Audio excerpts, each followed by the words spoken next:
Bihar special को हम लोग कवर कर रहे हैं इम्तियाज़ अहमद सर की बुक से। आज का टॉपिक है पर्यटन और खेल जगत। बिहार अपनी ऐतिहासिक गौरव, सांस्कृतिक विविधता और प्राकृतिक सुंदरता के कारण पर्यटकों के लिए आकर्षण का केंद्र रहा है। यहाँ पे एक ओर राजगीर, वैशाली, गया, पाटलिपुत्र, सहसराम, रोहतास जैसे ऐतिहासिक स्थल है, वहीं दूसरी ओर बोध गया, बिहार शरीफ और पटना साहिब के पावन तीर्थ स्थल है। ये एक ऐसा राज्य है जहाँ पे सभी धर्मों, रुचियों और परंपराओं के लोगों के लिए पर्यटन के अनुकूल अवसर और उपयुक्त स्थल उपस्थित हैं। यहाँ की गौरवशाली परंपराएं, विलक्षण रीति रिवाज, समृद्ध संस्कृति एवं सामाजिक जीवन पद्धतियाँ, मेले, त्यौहार आदि सदियों से देशी और विदेशी यात्रियों को आकर्षित करते रहे हैं। राज्य में अपने वाले पर्यटकों में 1980 के दशक से लगातार वृद्धि हो रही है। 1980 में जहाँ पे इस राज्य में मात्र 2,81,598 भारतीय थे और 19,976 विदेशी यात्रियों का आगमन हुआ था, वहीं पे 1991 में इनकी संख्या बढ़कर के भारतीयों की 20,73,553 हो गई और विदेशियों की 80,827 हो गई। 2006 में यहाँ पे 1,07,64,714 पर्यटक आए, जिसमें कि 1,06,70,268 स्वदेशी थे और 94,446 विदेशी थे।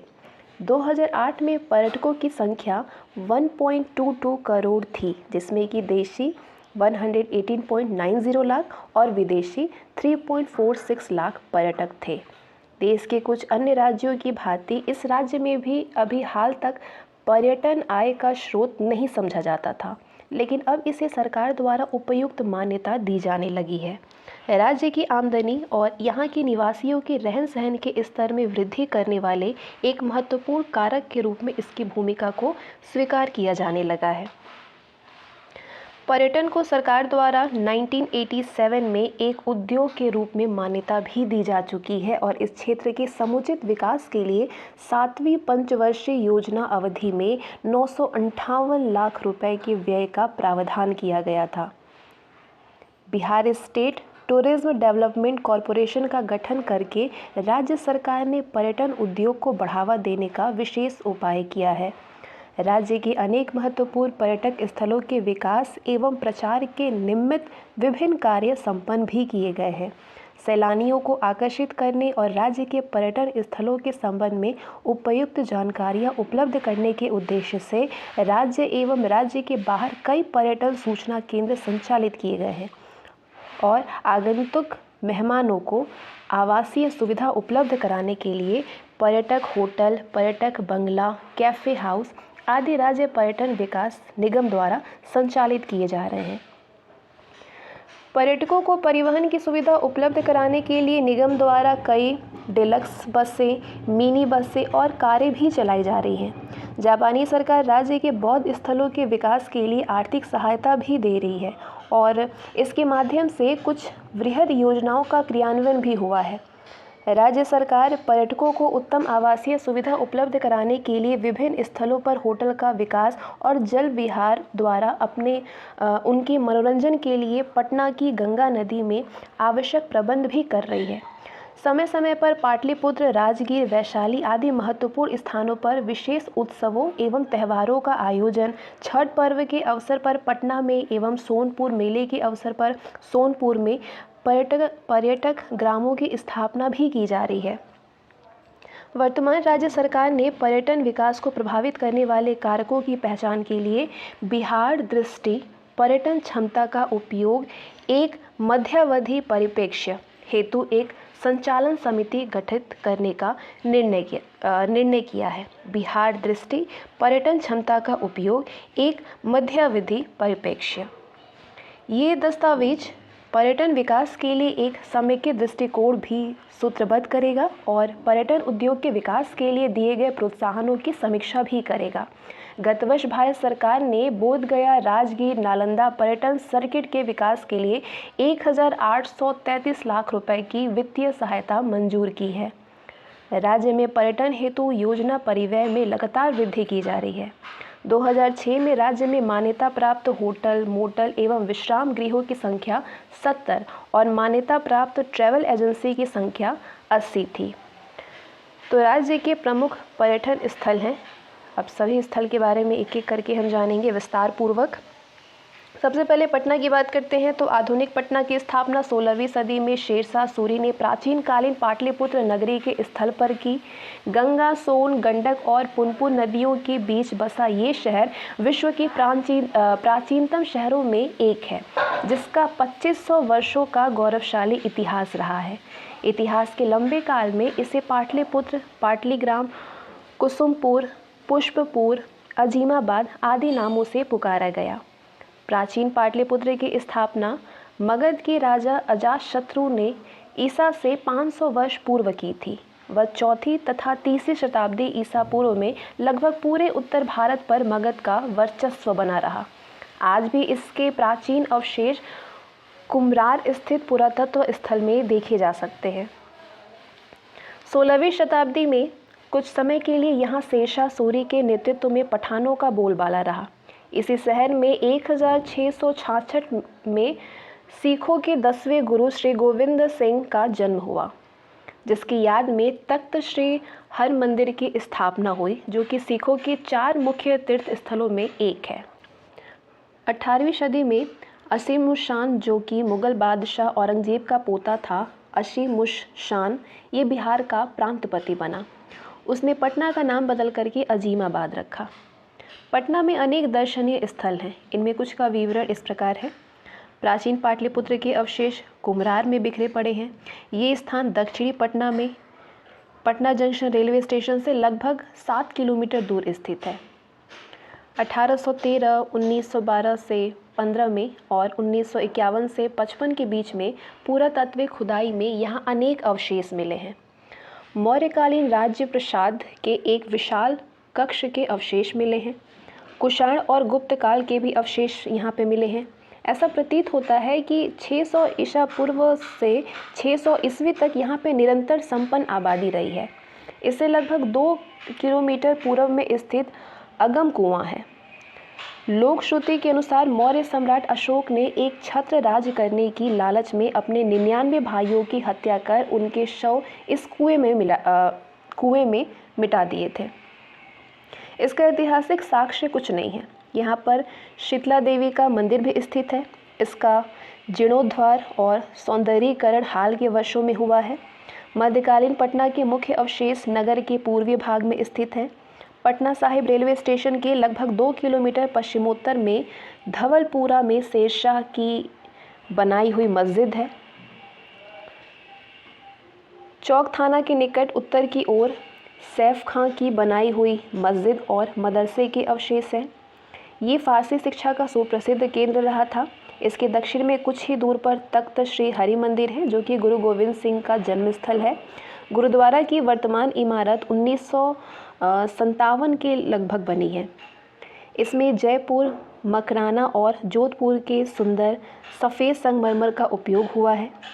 5 मंजिल ऊंची इस इमारत में गुरु गोविंद जी के हस्ताक्षर युक्त ग्रंथ साहब की एक प्रति और हुक्मनामा सुरक्षित है।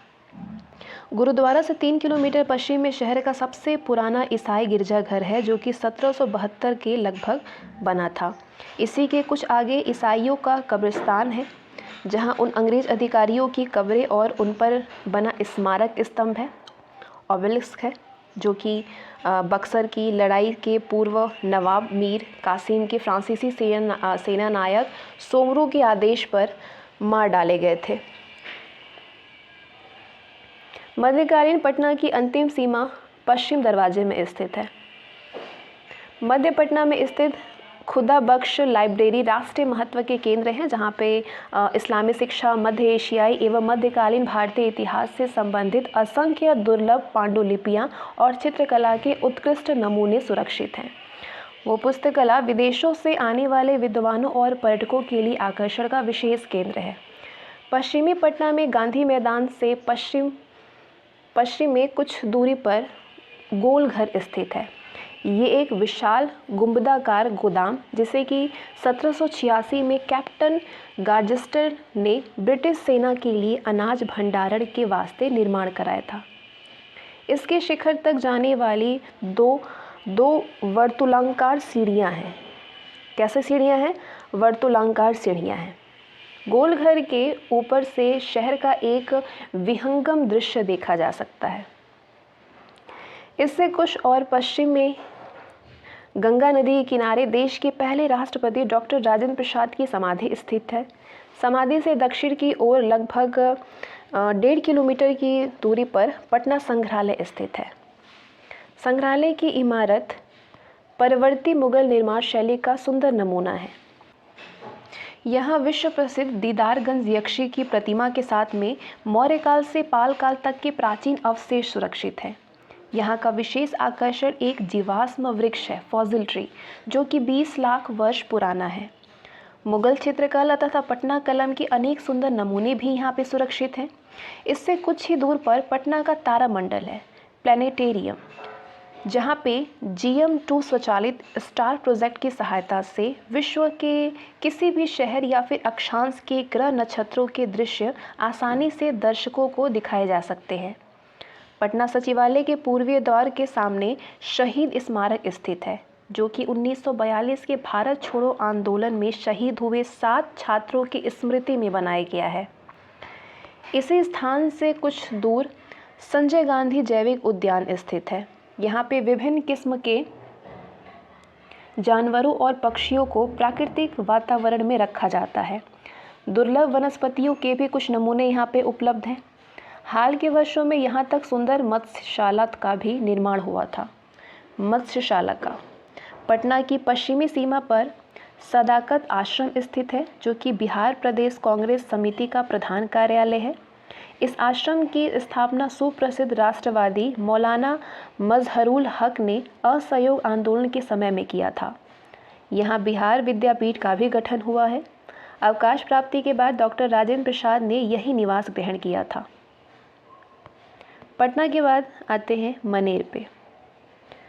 पटना से 29 किलोमीटर की दूर पर स्थित मनेर सूफी संत शरफुद्दीन यहया मनेरी के नाम से जुड़ा है, जिन्होंने 13वीं सदी में यहाँ ज्ञान और शांति की दीक्षा दी थी।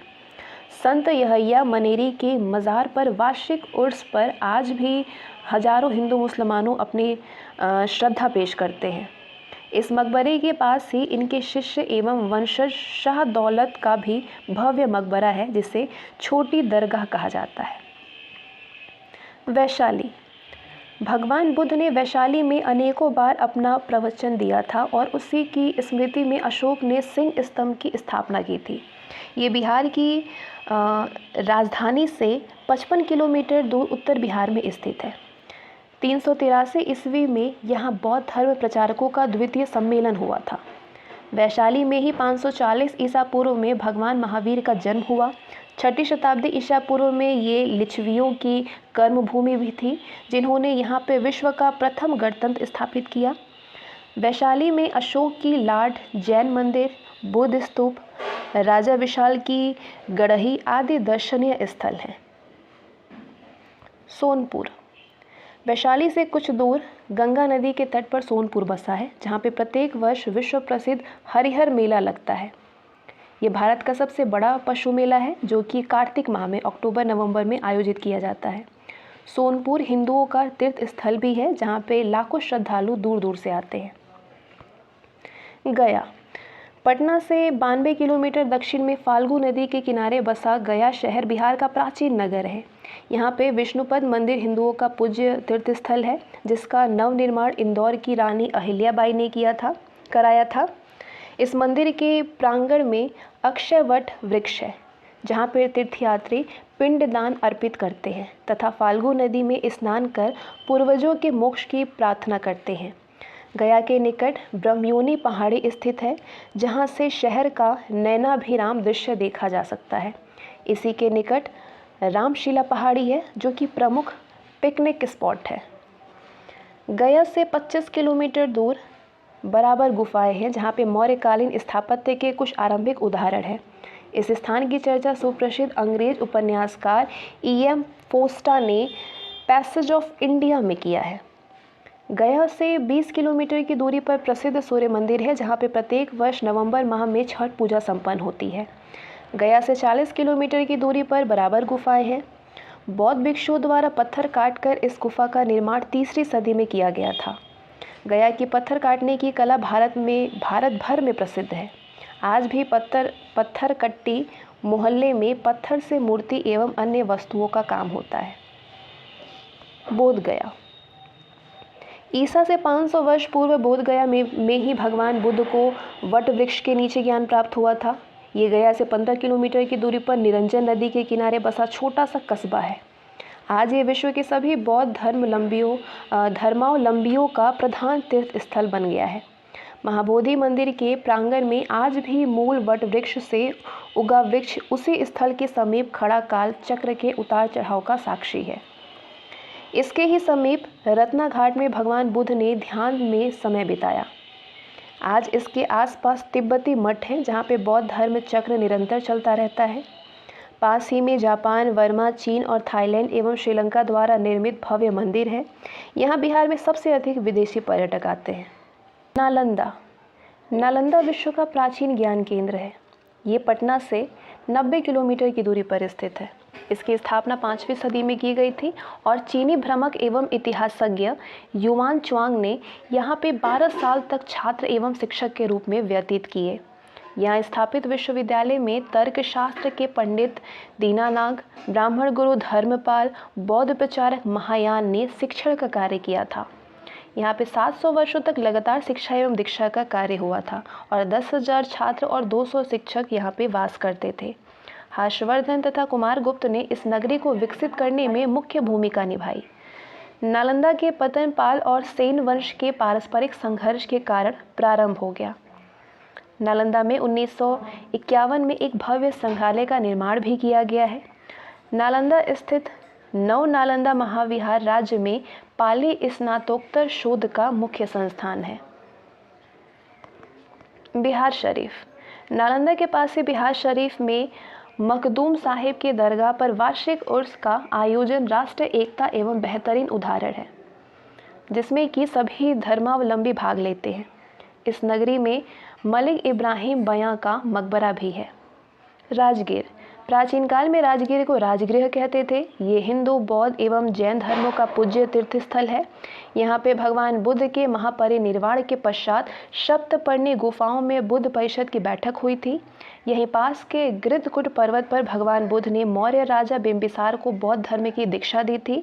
राजगीर में ही राजा जरासंध का अखाड़ा भी है। यहाँ जरासंध शक्तिशाली शासक था जिसका अंततः पांडवों ने नाश किया। राजगीर में गर्म पानी का सोते भी हैं। राजगीर में गर्म पानी का सोते भी हैं जहाँ पे लोग दूर दूर से स्नान एवं पूजा अर्चना करने आते हैं। राजगीर में जापानी सरकार के योगदान से रोपवे का निर्माण हुआ और पहाड़ पर बना बौद्ध स्तूप दर्शकों को आकर्षित करता है। राजगीर के अन्य दर्शनीय स्थलों में विश्व शांति स्तूप है, जीविका भ्रमण, सोन भंडार गुफाएं, मनियार मठ, वेड़ुवन, मखदूम साहब का हुजरा जो कि प्रार्थना स्थल है और अनेक कुंड हैं। राज्य पर्यटन विभाग द्वारा वार्षिक राजगीर महोत्सव का आयोजन भी किया जाता है। पावापुरी। राजगीर जाने के मार्ग पर पटना से 80 किलोमीटर की दूरी पर पावापुरी, जिसे कि अपपुरी भी कहा जाता है, वो स्थित है। यहीं पे भगवान महावीर ने 5वीं शताब्दी में अंतिम सांस ली थी। जिस स्थल पर इनका अंतिम संस्कार किया गया वहाँ पे कमल रूपी तालाब के बीच जल मंदिर का निर्माण किया गया है। सासाराम। पटना से 160 किलोमीटर की दूरी पर स्थित सासाराम में प्रसिद्ध पठान सुल्तान शेरशाह सूरी का अंतिम विश्राम स्थल है। सासाराम में शेरशाह और उसके पिता हसन खां सूर का मकबरा भारत में पठान निर्माण कला का उत्कृष्ट नमूना है। सासाराम में ही शेरशाह ने प्रशासन एवं प्रबंधन व्यवस्था में अनेक प्रयोग किए जो कि बाद में चलकर के शेरशाह के प्रशासनिक एवं राजस्व सुधार का आधार बने। यहीं पे प्रसिद्ध कैमूर पहाड़ियाँ भी है जो कि 1857-58 में अंग्रेजी के विरुद्ध संघर्ष में बाबू अमर सिंह का ठिकाना बनी थी। भागलपुर। तसर रेशम के लिए मशहूर भागलपुर बिहार में मानव सभ्यता के विकास का केंद्र बिंदु रहा है। यहाँ पे 42 किलोमीटर की दूरी पर विक्रमशिला विश्वविद्यालय के खंडहर है। पास में ही कहलगांव से प्रसिद्ध चीनी यात्री एवं इतिहासकार युआन च्वांग ने अपनी ताम्रलिप्ति की यात्रा प्रारंभ की थी। भागलपुर के निकट नाथनगर में अंगराज्य की राजधानी है। बरारी में गंगा के नीचे भूगर्भ गुफा मार्ग बनाया गया था तथा गंगा के तट पर प्रसिद्ध अजगैबीनाथ का मंदिर दर्शनीय स्थल है। भागलपुर से 42 किलोमीटर पूर्व मंडार पहाड़ियों पर बना विष्णु मंदिर हिंदू धर्मावलंबियों का पूज्य तीर्थ स्थल है। वैशाली धार्मिक तीर्थ और ऐतिहासिक स्थल दोनों ही के रूप में वैशाली महत्वपूर्ण है। यहाँ के मुख्य दर्शनीय स्थलों में अशोक स्तंभ, राजा विशालगढ़, राजाभिषेक, पुष्पकरणी, कमल तालाब आदि महत्वपूर्ण है। भगवान महावीर की जन्मस्थली कुंडग्राम इसी के नज़दीक है। यहाँ के संग्रहालय में प्राचीन कालीन अवशेष सुरक्षित है। आगे बात करते हैं जैविक उद्यान एवं अभयारण्य। कौन कौन से जैविक उद्यान अथवा अभयारण्य हैं? भीमबांध अभयारण्य मुंगेर से लगभग 65 किलोमीटर दूर और भागलपुर के समीप भीमबांध 3 ओर से पहाड़ियों से घिरा सुंदर और हरी भरी घाटी है, जहाँ पे जो 2 जलधाराएं आकर के मिलती है, एक शीतल और एक उष्ण, और घने जंगल में एक जलकुएं का निर्माण करती है। अपने प्राकृतिक सौंदर्य के साथ ये स्थान एक महत्वपूर्ण अभयारण्य भी है, जहाँ पे बड़ी संख्या में हाथी बसे हैं। भीमबांध अभयारण्य में उदयपुर अभयारण्य चंपारण जिले में स्थित और बेतिया शहर के समीप लगभग 10 किलोमीटर स्क्वायर पर फैला ये अभयारण्य बाघ जो है वो बाघ और अन्य पशुओं के लिए विख्यात है। उदयपुर अभयारण्य जो है ये बाघ और अन्य पशुओं के लिए विख्यात है। वाल्मीकि नगर टाइगर रिजर्व अभयारण्य ये चंपारण के वाल्मीकि नगर टाइगर रिजर्व अभयारण्य 900 स्क्वायर किलोमीटर क्षेत्र में फैला हुआ है। यह अभयारण्य नेपाल की सीमा से सटा हुआ है और हिमालय पर्वत श्रृंखला के पठारों में अवस्थित है। ये बिहार का बड़ा अभयारण्य है। 1994 में राष्ट्रीय वन्य जीव संरक्षण कार्यक्रम के अंतर्गत टाइगर रिजर्व के रूप में अधिकृत किया गया है इसको। इस अभयारण्य में बाघ के अतिरिक्त कई अन्य पशु पक्षी भी पाए जाते हैं। यहाँ की वन संपदा घने वृक्षों से भरी है। अभयारण्य के एक भाग में देवदार के वृक्षों, औषधीय पौधे, मुसली, सतावर, कालमेघ इत्यादि भी हैं। इस अभयारण्य की वन्य सीमा नेपाल के चितवन नेशनल पार्क से मिलती है, जिससे वन्य पशुओं का एक दूसरे क्षेत्र में आवागमन होता है। नालंदा का राजगीर अभयारण्य ये अभयारण्य राजगीर में स्थित है। इसका फैलाव 36 स्क्वायर किलोमीटर है। ये राजगीर के ऐतिहासिक पहाड़ियों से घिरा हुआ है। इसमें हिरण, तेंदुआ, लकड़बग्घा, नीलगाय इत्यादि जानवर पाए जाते हैं। बोधगया का गौतम बुद्ध अभयारण्य ये गया जिला के बोधगया में स्थित है। इसका फैलाव 25 स्क्वायर किलोमीटर है। यहाँ पे कई प्रकार के वन पशु पाए जाते हैं। विक्रमशिला गंगा डॉल्फिन सेंचुरी इसमें दुर्लभ डॉल्फिन मछली संरक्षण का विशेष ध्यान रखा गया है। सुल्तान से कहलगांव तक गंगा नदी में 50 किलोमीटर का क्षेत्र डॉल्फिन सेंचुरी के लिए रखा गया है। रोहतास का कैमूर अभयारण्य यहाँ भी कई प्रकार के पशु पक्षी पाए जाते हैं। अब आगे जानते हैं खेल जगत के बारे में। बिहार में खेल कूद को प्रोत्साहित करने और उसके लिए सुनियोजित प्रयास करने का श्रेय स्वर्गीय मोइनुल हक को जाता है। इनके ही अथक प्रयासों से राज्य में खेल कूद की संस्थाओं का गठन हुआ और उन्हें दिशा मिली। उनके साथ बिहार में खेल कूद को स्वर्गीय सिंह और स्वर्गीय RI सिंह और स्वर्गीय रवि मेहता ने भी बढ़ावा दिया। बिहार में खेलकूद को बढ़ावा देने और उनको प्रामाणिक स्तर प्रदान करने के लिए 1961 में बिहार राज्य स्पोर्ट्स काउंसिल का गठन किया गया। 1966 में इसका पुनर्गठन हुआ। इसके 19 सदस्य होते थे और शिक्षा मंत्री इसके अध्यक्ष होते थे। इसमें 19 सदस्य होते थे और शिक्षा मंत्री इसके अध्यक्ष होते थे। परिषद का मुख्य कार्य सरकार को खेलकूद संबंधी परामर्श देना और अन्य संगठनों के साथ में सामंजस्य स्थापित करना था। ये जिला एवं अनुमंडलीय स्तर के खेलकूद संगठनों का अनुबंध भी करती थी तथा अनेक क्षेत्रों में ये विशेष खेल जैसे कि फुटबॉल, हॉकी, टेनिस आदि के लिए कोचिंग की भी व्यवस्था करती थी। 1975-76 में स्पोर्ट्स काउंसिलिंग भंग कर एक राज्य स्तरीय स्पोर्ट्स अथॉरिटी का गठन किया गया। अब इसका नाम बिहार स्टेट स्पोर्ट्स अथॉरिटी है। ये एक स्वायत्त संस्था है जिसके महानिदेशक श्री WH खां हैं। स्पोर्ट्स काउंसिलिंग के अतिरिक्त राज्य में ओलंपिक एसोसिएशन की भी एक इकाई है। बिहार ओलंपिक एसोसिएशन का गठन बिहार में खेल कूद संस्थाओं की संबंधकारी संस्था के रूप में किया गया था। स्टेडियम बिहार में खेल कूद के प्रदर्शन तथा राष्ट्रीय स्तर के खेल समारोह का आयोजित करने के लिए कई स्टेडियमों का निर्माण किया गया है। पटना में 3 बड़े स्टेडियम बनाए गए हैं। सबसे बड़ा स्टेडियम मोइनुल हक स्टेडियम है। इसकी क्षमता 25,000 दर्शकों की है और अनेक राष्ट्रीय एवं अंतर्राष्ट्रीय स्तर के फुटबॉल तथा क्रिकेटर के मैच आयोजित किए जा चुके हैं। इसके अतिरिक्त फुलवारी शरीफ में मिथिलेश स्टेडियम और खगौल में रेलवे स्टेडियम का निर्माण किया गया है। पटना में गांधी मैदान में भी खेलकूद प्रतियोगिता आयोजित होती है। विश्व कप मैच के लिए पटना स्थित मोइनुल हक स्टेडियम में नया पैविलियन बना करके इसे राष्ट्रीय स्तर का कर दिया गया है। छपरा का राजेंद्र स्टेडियम प्रसिद्ध है। छपरा का पटना के कंकड़बाग में एक बड़ा इंडोर स्टेडियम का निर्माण कार्य प्रारंभ है।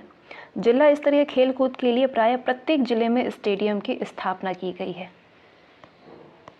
हॉकी बिहार में हॉकी की शुरुआत 1904 में पटना कॉलेज के मैदान में हुआ था।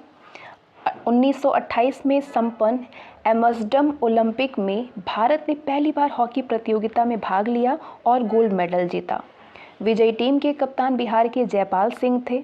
दानापुर छावनी स्थित कलिंग स्टेडियम में प्रति वर्ष मध्य कमान हॉकी प्रतियोगिता आयोजित होती है। फुटबॉल बिहार में फुटबॉल की शुरुआत 1897 में इंग्लिश शील्ड से हुई। ये शील्ड पटना एथलेटिक एसोसिएशन से संबंधित थी। इसके पश्चात बिहार फुटबॉल की लोकप्रियता बर्थाउड shield, Patna city challenge cup, Lahori shield एवं बरनाउ शील्ड की स्थापना से और भी अधिक बढ़ी। हाल के समय में Moinul Haq cup, Shri Krishna gold cup और DB शास्त्री शील्ड प्रधान फुटबॉल प्रतियोगिता थी, लेकिन ये प्रतियोगिताएं अब आयोजित नहीं होती हैं। पटना एथलेटिक एसोसिएशन राज्य में फुटबॉल की A और B डिवीज़न की प्रतियोगिताएं आयोजित करती है। बिहार के सबसे प्रमुख फुटबॉल खिलाड़ी श्री सी प्रसाद हुए, जिन्होंने 1971 में भारत की फुटबॉल टीम की कप्तानी की और 1971 में ही उन्हें अर्जुन पुरस्कार भी मिला। श्री सी प्रसाद को बिहार के अन्य मुख्य फुटबॉल खिलाड़ी PK बैनर्जी, मेवालाल, सुभाष भौमिक, अनवर हुसैन एवं अरुण झा। वर्तमान खेल मंत्री राज्य में पुनः श्री कृष्ण गोल्ड कप और संजय गांधी गोल्ड कप प्रतियोगिताएं शीघ्र शुरू किए जाने के लिए प्रयत्नशील है। 1997 में एशियाई स्कूल स्तर की फुटबॉल प्रतियोगिता का आयोजन पटना में हुआ। टेनिस अथवा टेबल टेनिस लॉन टेनिस की शुरुआत 1912 के पूर्व पटना में ही बांकीपुर एवं पटना न्यू क्लब में हुई और राज्य में बिहार लॉन टेनिस काउंसिल का भी गठन हुआ। बिहार विभाजन के बाद बिहार लॉन टेनिस चैंपियनशिप नामक प्रतियोगिता का आयोजन किया जाने लगा और 1930 में ब्रिटिश टीम और 1970 में पाकिस्तान की टीम के साथ यहां डेविस कप का मैच आयोजित हुआ। बिहार में लॉन टेनिस के मुख्य खिलाड़ी के सेन, एन सेन और हरि वर्मा हुए। पटना में भारत के प्रसिद्ध खिलाड़ी गुलाम मोहम्मद कोच के रूप में भी कार्य कर चुके हैं। क्रिकेट की शुरुआत बिहार में रणजी मैचों के साथ में हुई है। पटना में क्रिकेट खेल की राष्ट्रीय स्तर की सुविधा प्राप्त है पटना, लेकिन भारी लोकप्रियता के बावजूद भी यहाँ पे केवल एक ही राष्ट्रीय स्तर का खिलाड़ी पनप पाया।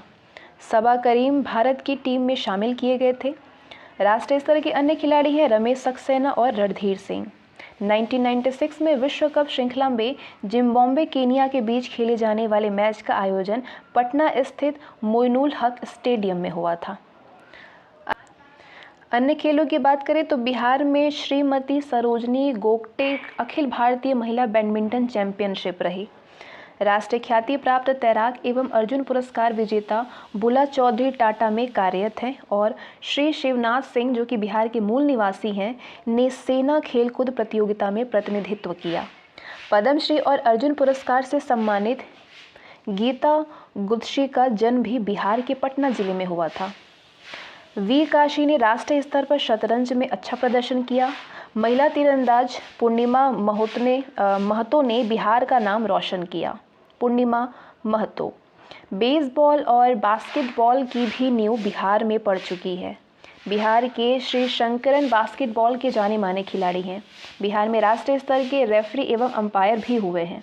बिहार में इनमें प्रमुख है फुटबॉल के रेफरी स्वर्गीय ताहिर हुसैन और मानिक सेन गुप्ता। वर्तमान समय में योगेंद्र पंडित और विजय कुमार सिन्हा राष्ट्रीय स्तर के रेफरी हैं। क्रिकेट के राष्ट्रीय स्तर के अंपायर हैं श्री गोरा बोस।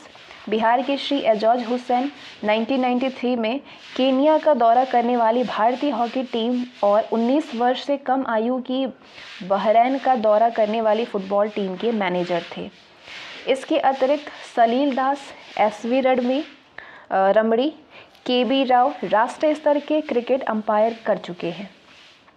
डॉक्टर समीर सेन गुप्ता, LP वर्मा और पटना के डॉक्टर प्रेम कुमार राष्ट्रीय स्तर के स्पोर्ट्स कमेंटेटर हैं। बिहार में खेलकूद की पुरानी परंपरा रही है। गांव-गांव में अखाड़ों की व्यवस्था थी और कुश्ती, दंगल, क्रीड़ा एवं मनोरंजन का साधन था। जमींदारी व्यवस्था इन अखाड़ों की सहायता करती थी। स्वतंत्रता प्राप्ति के पश्चात जमींदार तो समाप्त हो गए, लेकिन सरकार का रवैया खेलकूद के प्रति बहुत उत्साहवर्धक नहीं रहा। राजकीय समर्थन के अभाव और व्यावसायिक वर्ग की उदासीनता खेलकूद के निम्न स्तर के लिए जिम्मेदार है। राज्य में अच्छे शारीरिक प्रशिक्षण संस्थाओं, प्रशिक्षण शिविरों और प्रशिक्षकों की नियुक्ति से ही राज्य में इस महत्वपूर्ण क्षेत्र का विकास संभव है। खेलकूद को बढ़ावा देने में विकेंद्रित आयोजनों का भी अपनी महत्वपूर्ण भूमिका है।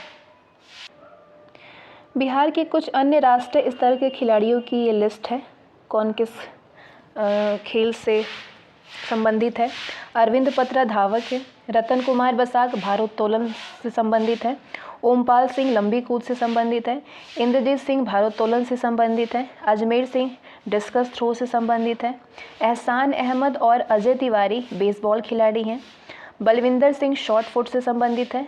स्मिता पाल बास्केटबॉल से संबंधित है। बहादुर सिंह शॉट फुट से। प्राची शर्मा सॉफ्टबॉल से संबंधित है, सॉफ्टबॉल खिलाड़ी से। मुर्सी कुट्टन लंबी कूद। संजय शवर टेबल टेनिस के खिलाड़ी हैं। सुंदर सिंह तानवर पोल वॉल्ट के खिलाड़ी हैं।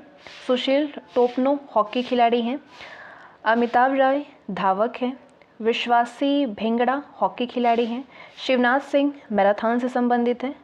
SK मिंज हॉकी से संबंधित हैं और सुखदेव सिंह भारोत्तोलन से संबंधित है।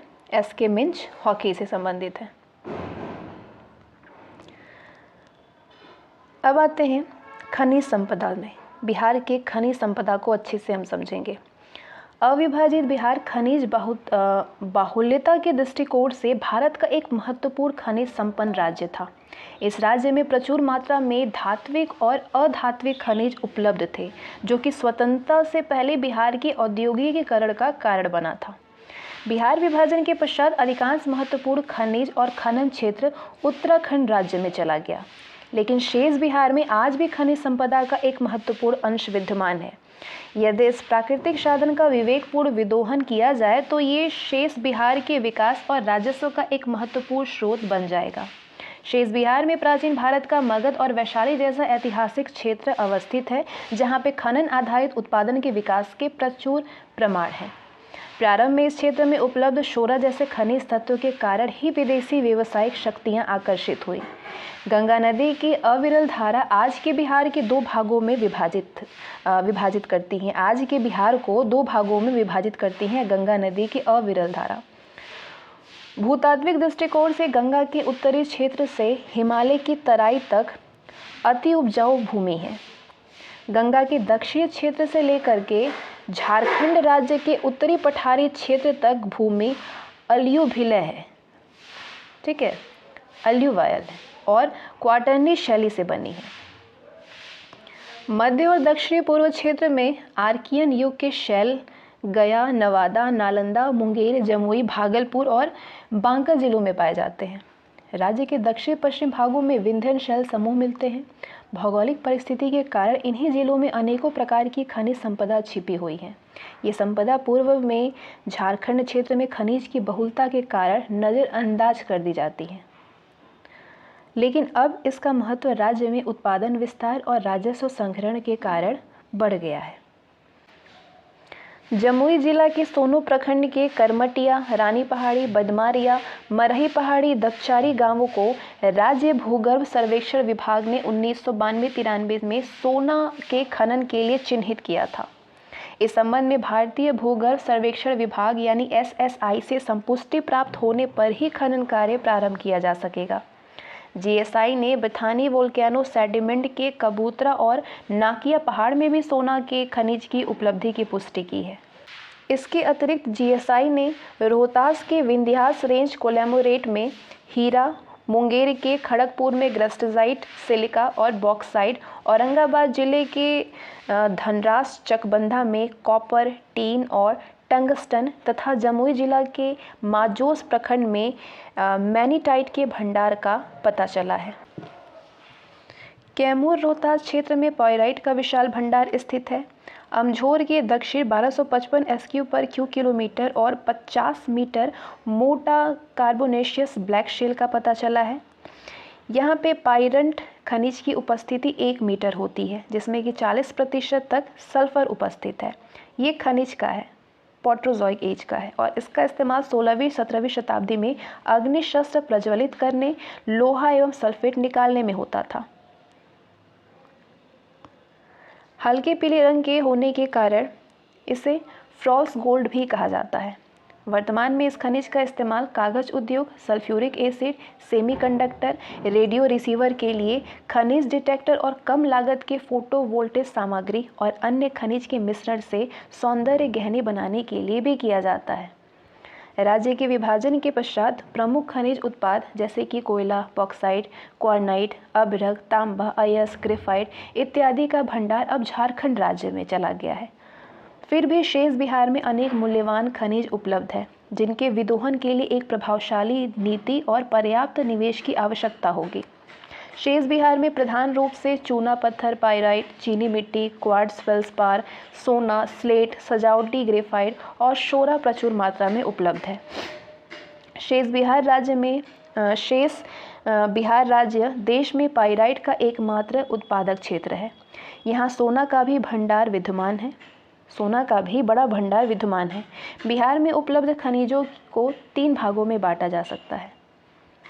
कौन कौन से? धात्विक खनिज, अधात्विक खनिज और गर्म पानी के सोते। धात्विक खनिज में आपके मेटेलिक मिनरल्स में बॉक्साइट है, सोना है। बॉक्साइट उपलब्ध है खड़गपुर पहाड़िया में, सोना जमुई करमटिया में। अधात्विक यानी नॉन मेटेलिक मिनरल्स में चूना पत्थर रोहतास में, पायराइट रोहतास में, अभ्रक जमुई में भंडारण है। चीनी मिट्टी भागलपुर बांका में, क्वार्ट्ज जमुई, गया एवं नवादा में, स्लेट मुंगेर में, शोरा बेगूसराय, समस्तीपुर, मुजफ्फरनगर, सारण एवं पूर्वी चंपारण में। और तीसरा है गर्म पानी के सोते, जो कि मुंगेर एवं राजगीर में है। बिहार में उपलब्ध खनिज संपदा का विवरण नीचे है।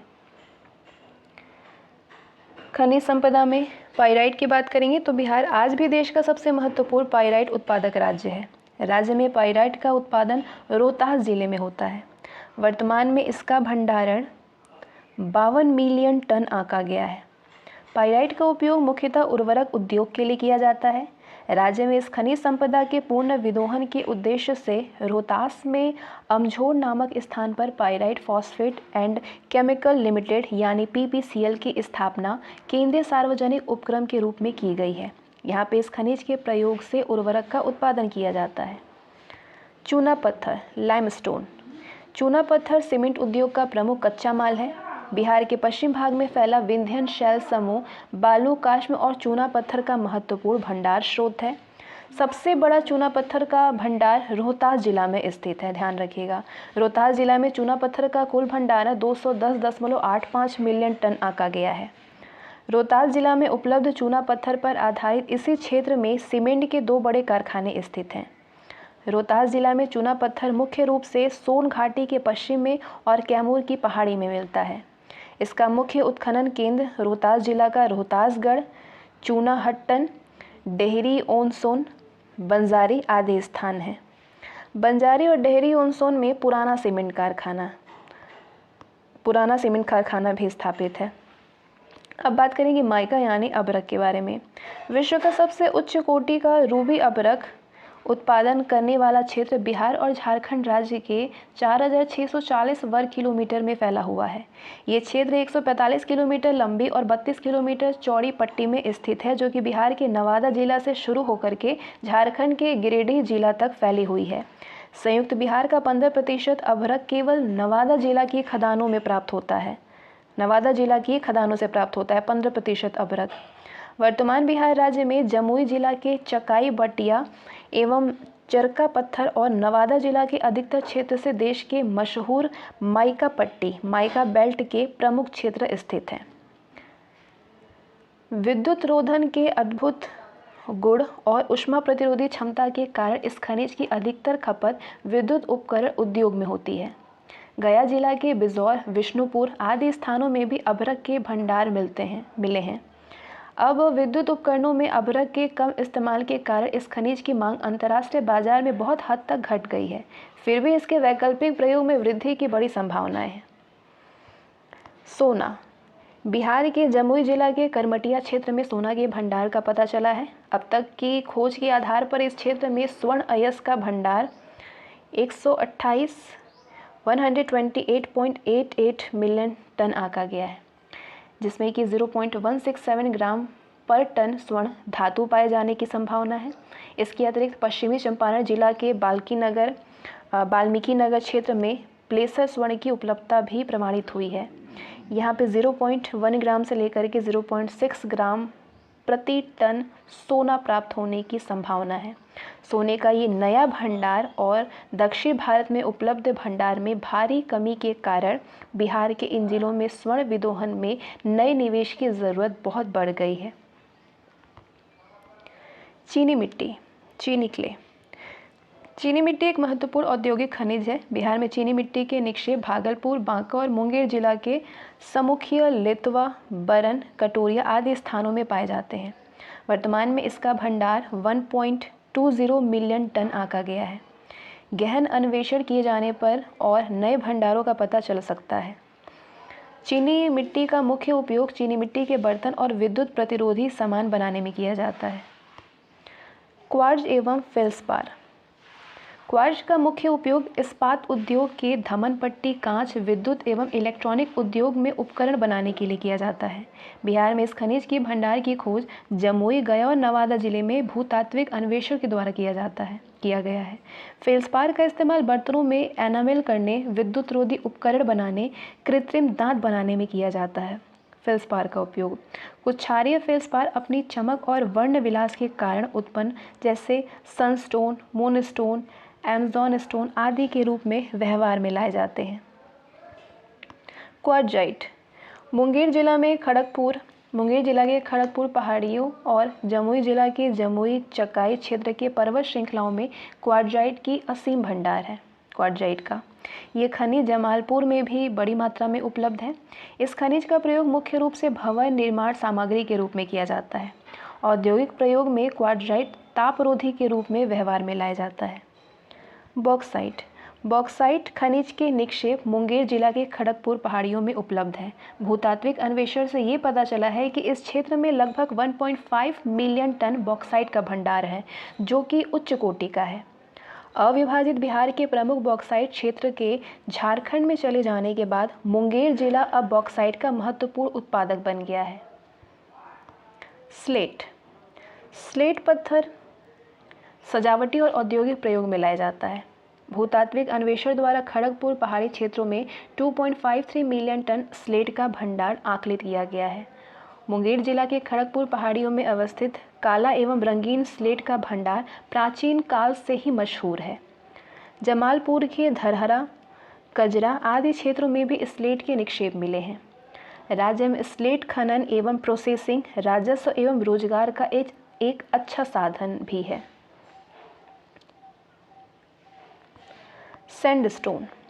सैंडस्टोन का उपयोग मुख्य रूप से भवन निर्माण के लिए, सजावटी पत्थर और शीशा उद्योग में किया जाता है। रोहतास के कैमूर पहाड़ियों पर उच्च सिलिका प्रतिशत वाला सैंडस्टोन का प्रचुर भंडार है। रोहतास के कैमूर पहाड़ियों पर सोपस्टोन का प्रमुख सौंदर्य प्रसाधन एवं पेंट उद्योग में किया जाता है। सोपस्टोन का बड़ा भंडार जमुई जिला के शंकरपुर क्षेत्र में पाया गया है। अधिक गहन भूतात्विक अन्वेषण से अन्य नए भंडारों का पता चलने का प्रबल संभावना है। गैलेना लेड धातु का एक प्रमुख अयस्क है।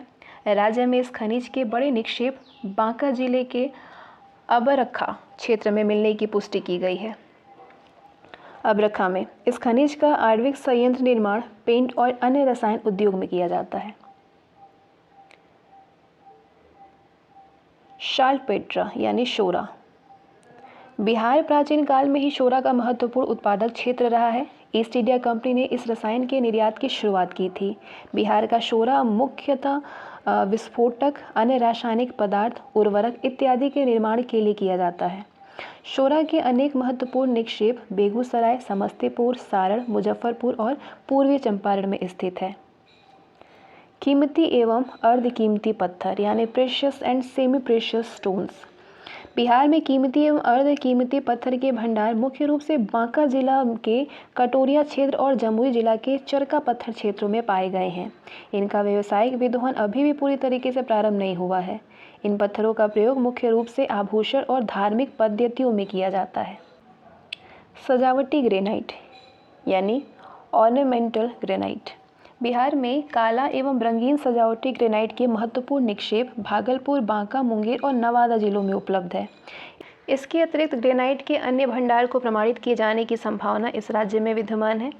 आगे ये बिहार का मैप है जहाँ पे किस खनिज का कहाँ पे भंडार है। इधर आपके उत्तर प्रदेश है, इधर आपके पश्चिम बंगाल है, इधर नेपाल बॉर्डर है, इधर नीचे झारखंड है। तो बिहार में किस जगह पे किस चीज़ का भंडार है। पश्चिम चंपारण में आपके सोने का भंडार है। पूर्वी चंपारण और समस्तीपुर में शोरा है।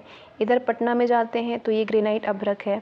इधर आप जाते हैं बरौनी भागलपुर साइड में तो यहाँ पे तेल शोधक भंडार है, अभ्रक है, स्लेट है, फल्सपार है। इसके साथ ही बॉक्साइट्स है। यहाँ पे सारी चीज़ों का भंडार है। चीनी मिट्टी है इस क्षेत्रफल में। स्लेट, फल्सपार, चीनी मिट्टी, चूना पत्थर, बॉक्साइट, ठीक है। इधर आप इस क्षेत्रफल में जाते हैं सासाराम में तो यहाँ पे आपके अभ्रक हैं, अभ्रक, ग्रेनाइट। इधर रोहतास साइड में चूना पत्थर का भंडार है। इस क्षेत्रफल में गया, रोहतास और सासाराम में चूना पत्थर, अभ्रक, ग्रेनाइट, आपके पाइरोइट, फल्सपार, इन सारी चीज़ों का भंडार क्षेत्र है यहाँ पे, ठीक है।